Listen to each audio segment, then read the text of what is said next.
on average, they say it takes 2 years to get over any major loss or any sort of peak moment in your life, be it high or low. And there's also the saying, the time heals. I don't know if it so much heals as it takes away the sting of the pain. So you're able to operate without that. Manage and deal with that adversity. And I think you would, and you certainly would know a little about that through your story, we'll get into in your book. But maybe as a starting point, we just sort of get you talk about just your backstory. Sure, thank you. So as your listeners will hear from my accent, I'm not American, I think. I was born in London. When I was 4, my mother took me to India, where she comes from. We're Parsi by faith, and Parsis are Zoroastrian. So we come from Persia, and we came from a small port called Pars, which is why we're called Parsis as a community. She took me to India to see my maternal grandmother, and then through a series of circumstances and choices she made, we stayed there, and I grew up in North India, in this little town. It's a Muslim town predominantly, but India is, also a Hindu cultural country. And I went to the same school my mother went to, which was a Catholic convent. So in India, the sort of the missionaries had come and set up schools. So those were the private schools where people sent their children to, for those where they saw the trajectory moving to the West for higher education or even just life choices. So yeah, that's kind of the origins of where I come from. Understood. So you're well traveled, clearly, in terms of having stopped made a few stops, if you will. Yeah, I'd like to think. Well, I've traveled to a lot of places. There are a lot of places I'd love to still go to. I live in Dubai today, so I straddle geographies and cultures and sit at the intersection of that all in Dubai here. So the that alone, the perspectives that it gives you has got to be fascinating, because you've got these different viewpoints, these different cultures and experiences. How has that shaped you and your viewpoint in the world? I'd like to think it's all sort of come together and made me somebody who's more aware of cultural nuances to interactions, people's points of view, which are shaped by their experiences, which are predominantly, where you grow up, what you see at home, what you see at school. I've had the benefit of having different viewpoints, so I can look at it through a different lens, and I don't have to get very sort of caught up in any one point of view. The language, I speak Hindi, comes in handy when I'm in Dubai, especially where 80% of the population is expatriate. And of that, the vast majority is Indian. So it's a great means. To me, language is always a passport to anybody who speaks a second language. I think that's amazing. It opens up a whole different world. So I'd like to say it's just made me maybe a more rounded, or somebody with a more rounded viewpoint. Certainly a citizen of the world, I'd say, right? I'd like to think so. Now, but it just makes it easier. When you travel, you slot in. You don't feel out of place. I'm as much at home in India as I am in London, as I am in Dubai, and anywhere else I travel. That sort of stays with me. Lovely. So you primarily were raised in North India, and you stayed there for how long? So I was there for 14 years, from the age of 4 till when I turned 18. Okay. And at age 18, I had to make a choice because India doesn't do dual nationality. So it was a question of if I wanted to retain my British passport, I had to leave or else surrender. So in order to retain that, I left India and went back to London aged 18 to then carve out my future from there on. And what did that future look like in terms of your career and Yeah, so I wanted to be a doctor. Don't ask me why, but I wanted to be I think it was more about nurturing, helping. I just thought, great. And in India, growing up, to be fair, you either did the arts or you did the sciences. If you did the sciences, you were going to be a doctor or an architect or an engineer. And if you did the arts, there weren't very many career choices, to be fair. So I wanted to be a doctor, but I got to London and both my parents had already left London, so they weren't paying taxes. And at that time, there was a system of grants or concessions to students, and that wasn't available to me. And the pound to the rupee, the pound, it was quite strong. So it wasn't a choice. My mother wasn't able to support that decision of mine to study medicine. So aged 18, I entered banking as a trainee through, the network, friend of a friend of a friend who referred me to a bank, interviewed, and literally started off filing and making the coffees, and have worked my way up. And I am still in banking, still in finance, working in Dubai. Gotcha. Some 30 years later. So, there you go. Stick to the things you love. Or the things you master through repetition. Yeah, there you whichever. Go. Yeah, whichever comes first. Yeah, whichever comes. So I talked about adversity, and you experienced a tragic incident in turn with respects to your mother was shot. I wonder if you could explain what was the circumstances around that and what happened. So my mom lived in this town where we had grown up, where I had grown up, Lucknow. And one evening she had gone to pick up a family member, my sister-in-law, and there was some gentlemen lurking around in the car park area. Maybe gentlemen's a bit too polite, but some young gentlemen in the parking area. And in India, there's this, not even a culture, it's sort of this practice of lewd sort of comments or just noises, or making passing comments at ladies who are passing by, which are derogatory. There's a sexual connotation to it. It's a bit predatory. It makes the women feel very uncomfortable and unsafe. And it's just, it is everywhere as it is. So something was said from my mother's point of view. She didn't hear what was said, but she saw my sister-in-law react. And my mom was a lawyer. She was very feisty. And she was she was always on a crusade. So anyway, mom got out of the car to confront these individuals and ask them, why they behaved in this manner, and should apologize. And there were 4 of them. 3 apologized, 1 didn't. And they ran away, and my mother asked the driver to give pursuit, and we were in the vicinity of where the police commissioner lived in the town. So we were sort of, let's go get the police as well. The young gentleman who didn't apologize turned around, came back, faced my mother, said sorry to her, but pulled out a gun and shot her. So it definitely was, her being in the wrong place at the wrong time, not knowing who she was dealing with, not knowing, that they were petty criminals. There could have been, they might have had some substance abuse going on there. We don't know the full extent of it. But that was the outcome of that confrontation. It must have been a terrible experience for you. The worst. I don't think anything in life prepares you for that. And I was in Dubai at the time. I wasn't in India. And I was called in the middle of the night. My stepfather called me and told me my mom had been shot. And it was then a case of the next day was just logistics and planning and trying to get to be with my mother. Because people were calling me, I don't think they expected her to survive the gunshot.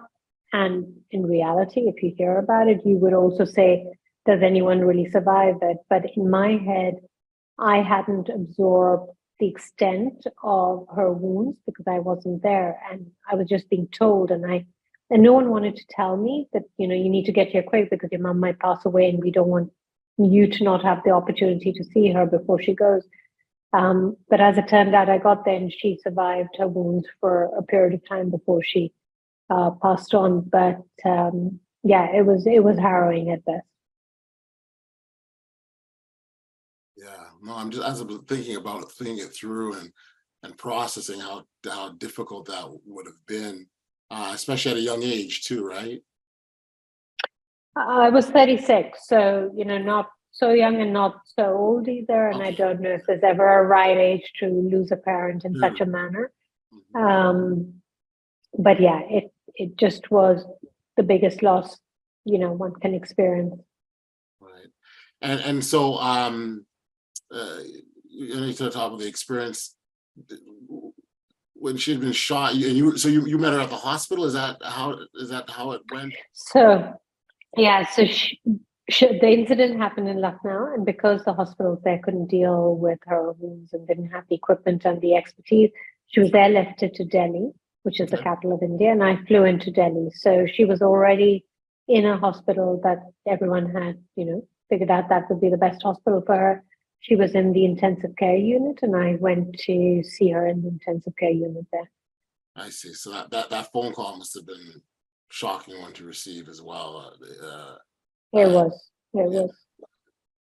I see. You didn't leave your phone on silent that particular day. I didn't, because my husband, now my ex-husband at the time, was traveling out of town. And I just instinctively left it on just in case he needed to get in touch with us. Yes. And it just so happened that that was not the outcome, but my stepfather called me in the middle of the night to let me know. Right. And how is it? I guess, well, the logic dictates, most people don't survive a gunshot. How did you feel when you arrived at the hospital? You can describe that? I think up until then, I had been so caught up in the logistics of, booking a flight, packing, where do I go, what the kids' routine, writing out what needed to be done, getting to the airport. It's a 3-hour flight. It's not a long flight, being picked up the other side by family, friends, going to the hospital. So you're still sort of, the information, you're processing it, but you don't have the visual as yet. So it's not quite as real, I feel. Yes. So when you arrive at the hospital and there's that whole group of family and friends there, and then the hushed tones and their tears and people are crying, and then people come and hug you as if to prepare you for what you're about to walk into. And then you walk in and you see your mother, who's, this force to be reckoned with, and this larger than life personality lying, strapped up to every machine that you can possibly imagine. That's kind of when it just hits you, I feel, or that's when it hit me, as to the severity of the incident, the severity of the wounds, and the potential risk to her, not potential, but the risk to her life, which at that point hadn't perhaps landed with me in such sort of detail and depth. Right. Were there other family members around? Like, what was it? Yeah, so we all sort of come together. It was just mayhem in the waiting room. There was family, friends. There were reporters outside. The press was outside. There was a lot going on. And the gentleman, I'm assuming that he was captured or detained? Yeah, all 4 of them were captured. There was a police encounter, and 3 of them didn't survive the police encounter. Understood. So then, Farah, I've got to ask, in terms of how you were to overcome such a tragic loss. Again, it's never an ideal time, obviously, for such a tragic incident to happen. What was that journey like for you? I don't know if anyone ever truly gets over the loss of a loved one. I think you find a way to navigate whatever that vacuum that's left behind, and you find a way to be. But even today, if something great happens, I want to call my mom, except that she's not there, right? Or if something not so great is happening, again, she'd be the person I'd want to turn to for comfort. But again, she's not there. So I think you find a way of being. But the journey to get there is a bumpy ride. It's not a smooth transition at all. I read somewhere that on average, they say it takes 2 years to get over any major loss or any sort of peak moment in your life, be it high or low. And there's also the saying, the time heals. I don't know if it's so much heals as it takes away the sting of the pain. So you're able to operate without that cloak of grief around you.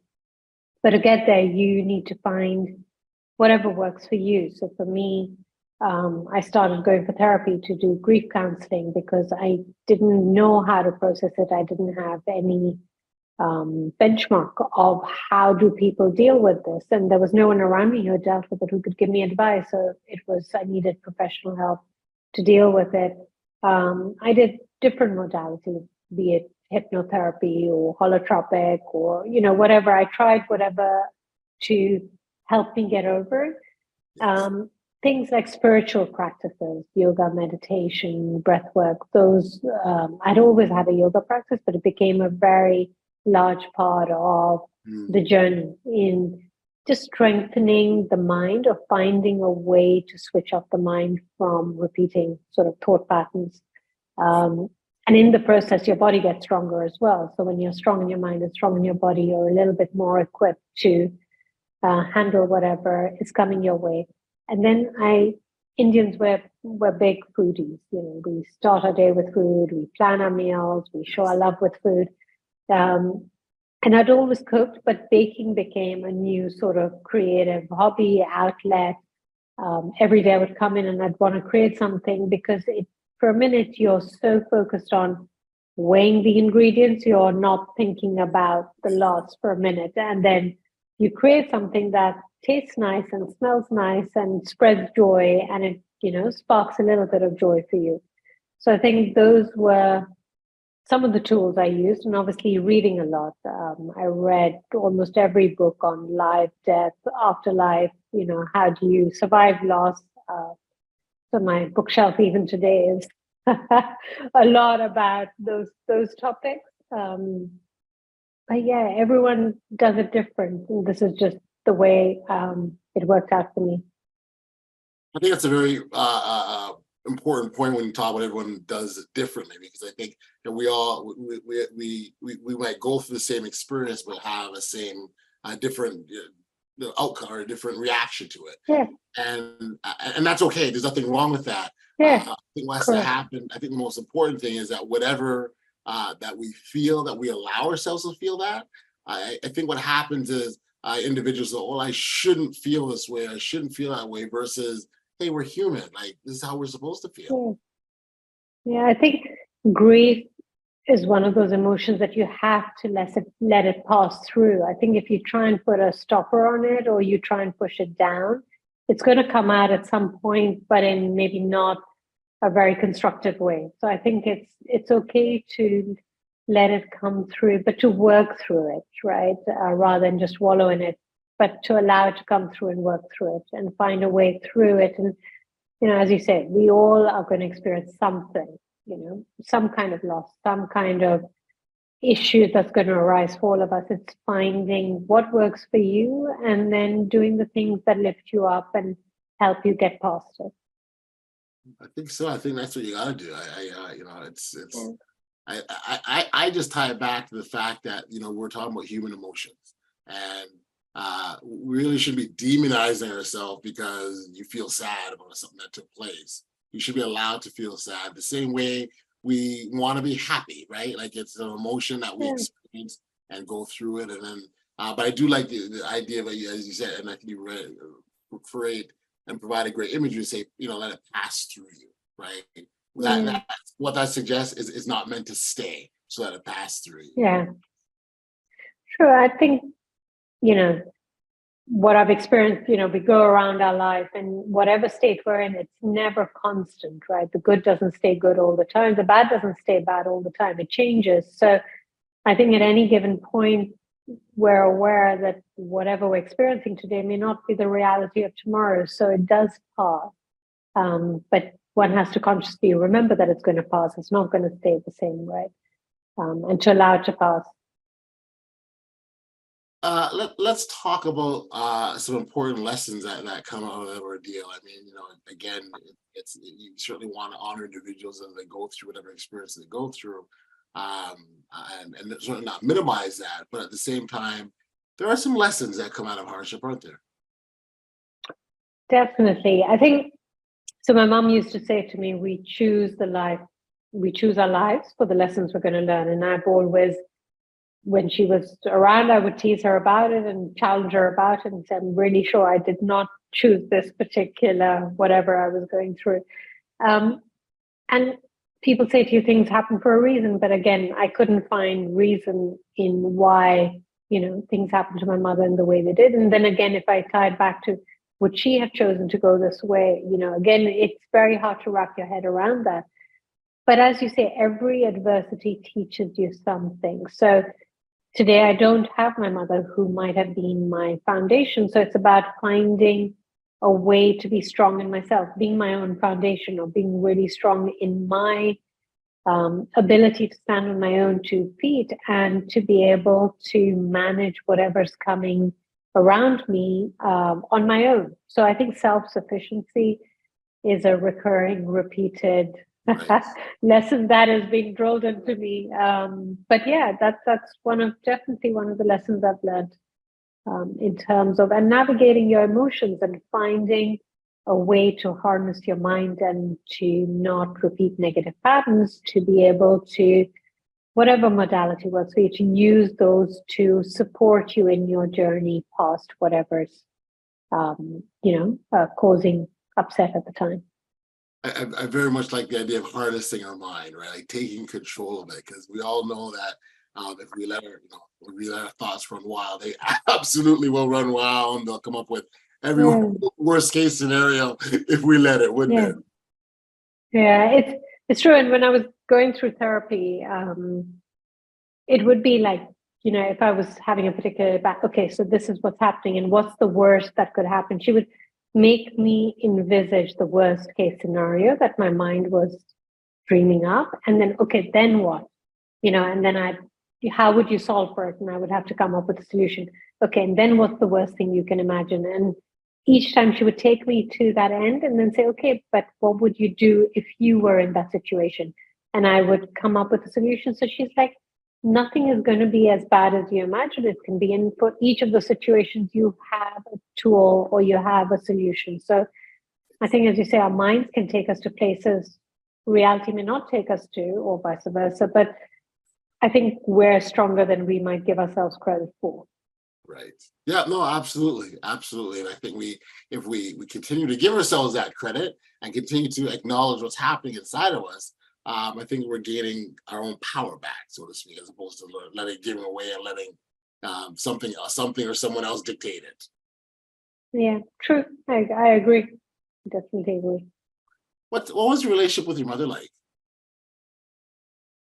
I think, well, I'll just speak on my own. I was going to say like most normal, but it's not. Everyone has a different relationship with their mother. So I think as a child, you're along for the ride. Mum had me when she was quite young. She was 22. So, she was a young mother.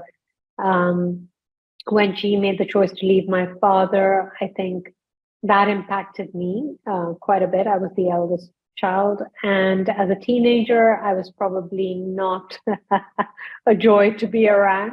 But as I grew older and as I left India and went to London and became a young adult and she would come and visit me, we developed a friendship more than a mother-daughter relationship. And she would speak to me quite openly about herself, her life choices, and things that were happening to her.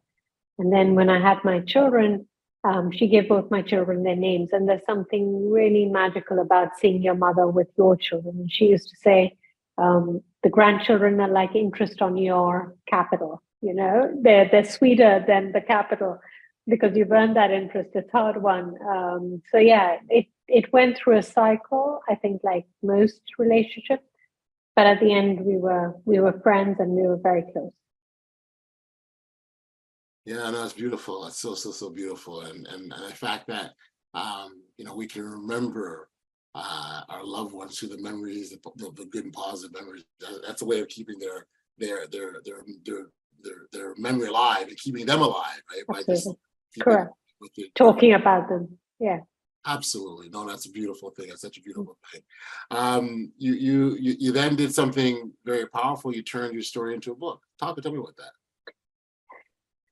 So that was also a journey. When Mum was in hospital, for the most part, she was in the intensive care, and we'd be sitting out in the waiting area, and there were very defined visiting times. So I used to journal quite a bit, and I've always journaled. And it was more just factual about what was going on, less about the emotional content of the day, because I didn't know. I didn't have the vocabulary to process emotions at the time. But then when I was going through the grief counseling, the counselor would make me write, how did you feel? What happened? What were the emotions that came up? So there was a lot of emotional content that was coming through the writing as well. And then it was just a case of literally one evening sitting with my laptop and the words were flowing, and it was the heart of the story, which I hope your readers will get a chance to read. That came together first, and then I built the story around it. And then for a long time, I tried the traditional publishing route, which didn't quite work out for me. So through a series of happy circumstances, I met a friend who talked about someone he had worked with who introduced me to someone else. It sort of all came together. Right. And I self-published this year, and giving this creative endeavor a chance to speak to people out around the world. Amazing. Give me the title of the book. So the title of the book is Meher and Me. My mom's name was Meher, so it's about my mother and me. It's about her sort of unconventional life and choices, me as the spectator for the most part, as a child, and then the transition through and the incident that occurred with her. So, and then my journey beyond that. I'm imagining as you're going through this process of writing a book, you're reliving some of these experiences. That must not have been easy. Now, a lot of tissue boxes were used, is all I can tell you. Especially parts where you write it, then you're reading it, then you're editing it, then you're rereading it, and each time it sort of gets you.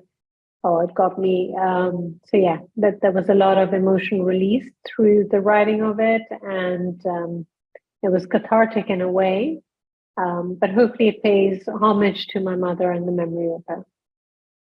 Got you. I guess the biggest takeaway. I mean, I know your book is talking about the story of your mom and you watching, but there's something that you want readers to take away from it. I think it's sort of what you touched on already. It's about adversity, right? There's adversity for all of us, regardless of where we come from or walks of life or socioeconomic stratas. I think adversity is a given. But I think you can move beyond it. You just have to find the ways to navigate it, to find the strength within you and the tools that support you to come through it. And back to what you said, you take the lesson from that adversity, because each of them has a kernel of truth or something that makes us stronger, but hopefully not bitter. You just come out a stronger person, but with that emotional core, because having gone through something, you know that no one's exempt. We're all going to go through something. So you carry that empathy for anybody else you meet along the way, because you know each of us has to work through whatever life is going to throw at us. And just hopefully embrace all the facets of whatever challenge you face or whatever lesson you learn or whatever adventure you go on. It all contributes to who you are. Yes, absolutely. And I think what it also does, it helps strengthen and fortify us. And so the next challenge or obstacle is like, it's a piece of cake. I've done worse. Right? Kind of thing. Yeah. I don't know if it's a badge of honor so much as a survival, survival shield. Yeah. No, I totally understand. No, this has been wonderful. I mean, again, it's to lose a loved one in general is hard. To lose a loved one in that fashion isn't any easier. So I commend you and applaud you for again doing the book writing process, because I know, as you said, you went through a lot of tissues. It would not have been easy to relive and resurface and dig up that pain. Thank you. No, I appreciate that. It wasn't easy, but I'm really happy to have the finished product out in the world for people to be able to read, and hopefully it'll touch people, and hopefully people will enjoy the read. Amazing. And it can be ordered online? Is that or on Amazon? Or? Yeah. Awesome. Yeah, you can, absolutely. We've got a website. So the website is Farah Press, so easy to remember. And on the website, there are pictures so people can get a glimpse of the world I'm talking about and I'm writing about. they can directly click on the link to Amazon and order it from my website, or from Amazon or Barnes and Noble or Ingram or any of your favorite online book retailers. And I'd love to read their comments, and I'd love to hear their thoughts. So yeah, look forward to reading those. Amazing. Well, Farah, I'm very appreciative of you taking the time and being here with me on the Audacious Living Podcast. You certainly, again, we talk about the significance of getting past difficult or trying moments so we can live, that audacious life. And for you to be able to get past that moment and turn that into a book that now can help and enhance others, I think you're bang on. So congratulations on the great work. Thank you very much. I really appreciate that. Thank you. Take care. You too. Back we are here on the podcast, and much thanks and appreciation goes out to Farah for being here and sharing her story and the work that she did to get herself to the other side. I do remember her book, Memoir and Me, which is a memoir of the relationship between her mother, and take action. Focus on your personal development, set achievable goals, and work towards them. By taking control of what you can, you regain a sense of empowerment and create positive momentum in your life. When faced with unfairness, it can be so easy to dwell on all the negatives amidst any sort of adversity. Regularly taking the time to appreciate the things you're grateful for, whether they're small or significant, it's important. Gratitude helps reframe your mindset, promoting a positive outlook and nurturing a resilient spirit. Life is not without its unfair moments, but it's within our power to rise above them. By acknowledging our emotions, shifting our perspective, cultivating resilience, taking control of what we can, and strength. And it's on us to remember that. So that wisdom is important. Embrace the journey and let the unfairness of life become stepping stones towards a brighter, more audacious future. We sadly come to the end of another edition of the Audacious Living Podcast. And as always, I send my thanks and appreciation to our amazing listeners and all those lovers of audaciousness for your tremendous support. It's so much appreciated. Until next time, stay safe, be kind, show love to one another, and be audacious.